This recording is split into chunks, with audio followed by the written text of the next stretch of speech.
So I am doing a women's retreat with my friend Dena, and I love her. And we've been friends since I started doing this. So for over 20 years, we took like psychic classes together many, many moons ago. And I love her and I love her personality, and we get along great. So her and I decided a while ago, several years ago, that we wanted to do this women's retreat. After we did those, we did like soul rejuvenation classes, and we would do it like on the solstice. And so we decided that we wanted to do like a retreat.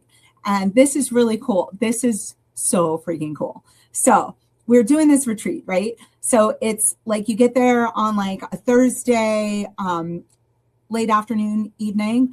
You have dinner there. And then we all do like a little bit of like get to know you stuff and open up things. And then Friday, all day Friday, like we do work. She does stuff with tapping. I do stuff with like helping you understand like how to connect with your loved ones and how to connect with your own self and listen to your intuition and all the different kind of like cycles that go on in life. And it's really cool. And then at the end of the night on Friday night, I get to do a group reading for the women that are there. So I love it because it's not like a huge group. And so I get to read everybody. And so it's a beautiful kind of experience. And then we also, the next day we do some work. It's very like deep healing stuff. That's what we're working with.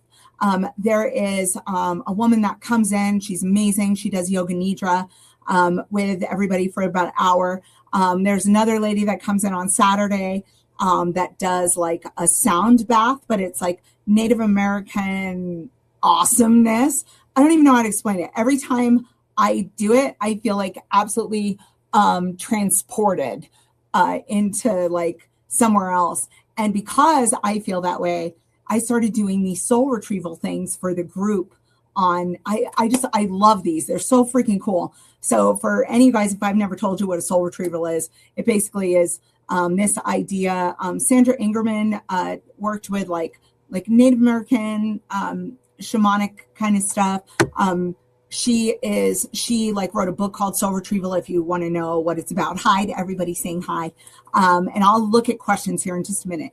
And so it's a book. It's called Soul Retrieval, Sandra Ingerman with an I.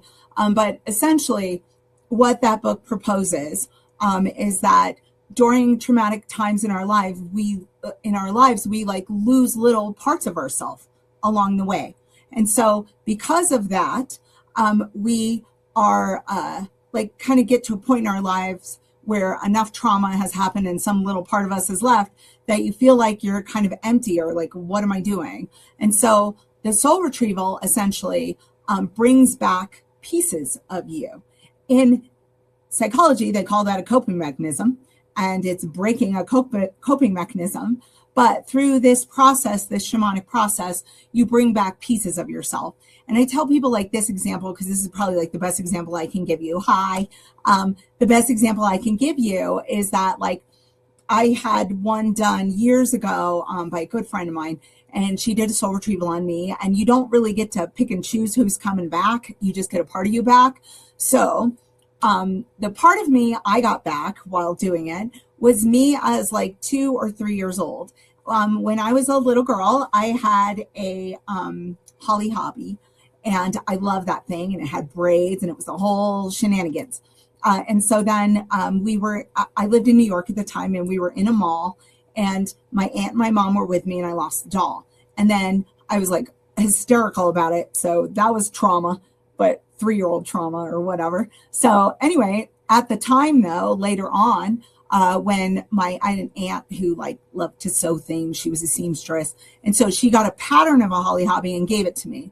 And I cried because I'm like, that's not my doll. And I got in trouble for not listening to the adults. So at that particular age, my coping mechanism was, I'm just going to get along.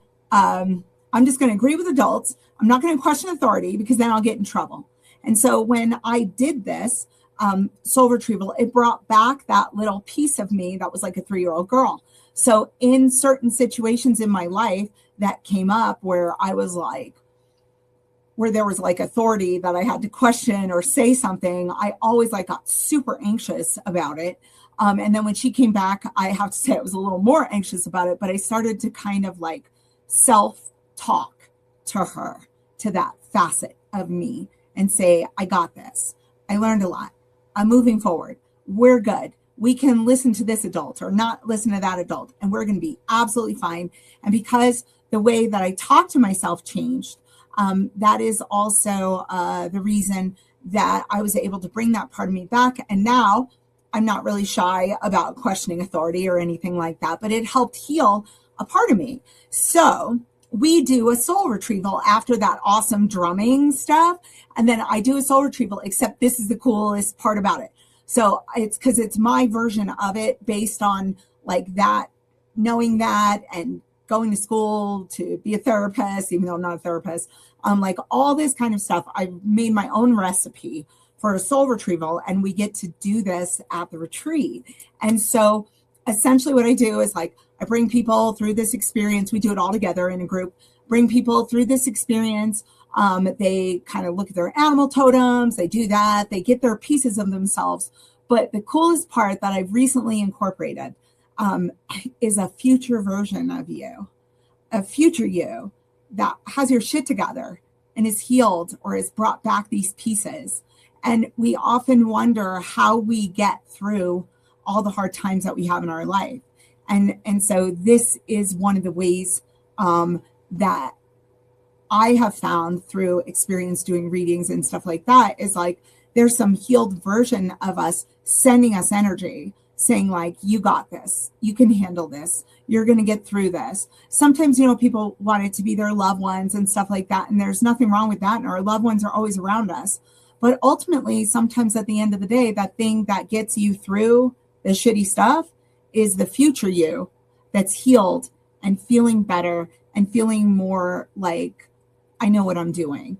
And so we send love back to ourselves in this soul retrieval as well. So you get pieces of you, you get who you are, and then you get your future kind of self coming in and jumping in. And the reason I discovered that is because once upon a time, I was doing a group reading for like 30 women. It was crazy. It was awesome, but it was crazy. And so one of the ladies in the group reading had struggled with addiction throughout most of her life. And even though she had loved ones come through, she never really felt a connection to any of them. So while I was doing this and I was trying to figure out like how she got through it all, what I saw was that poem Footprints, like that old poem about like God was walking beside you and he was walking beside you like through your hard times. And then the person in the Footprints poem says, well, how come when I went through the hardest times of my life, it's only one set of footprints? And in the poem, he says, well, that's because, or God states, I don't know if it's a he, but God states like, I was carrying you through that. Well, I saw that poem, but I saw it differently. I saw it as like a future version of her that had walked with her through all of that kind of stuff. And so that's where I came up with that. And then I love, for any of you guys who's ever had any conversation with me, I love quantum physics, and all time could be happening all at the same time for whatever we know it could be. So isn't it possible that some future you that gets it together and heals herself sends the you of today energy and love to help you get through hard times? So we do that. We also do all of Dena's stuff, which is really cool because it's all emotional freedom technique and tapping and clearing things away.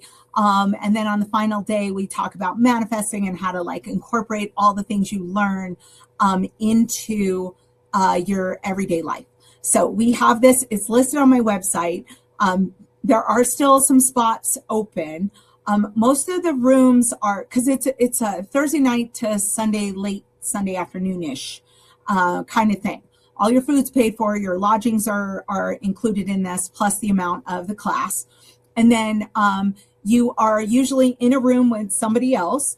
We do, I think there's a premium if you want like a lone room, but for the most part, you're in the room with somebody else.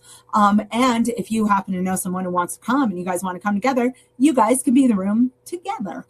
But you just got to go on there and register for it. Dena will be the one following up, getting back to you with the information and all that kind of stuff. But it would be really cool. And if you guys want to go, you'd have to spend all that time with me, except for when we're sleeping. So that would be lovely. So if any of you want to come, please come.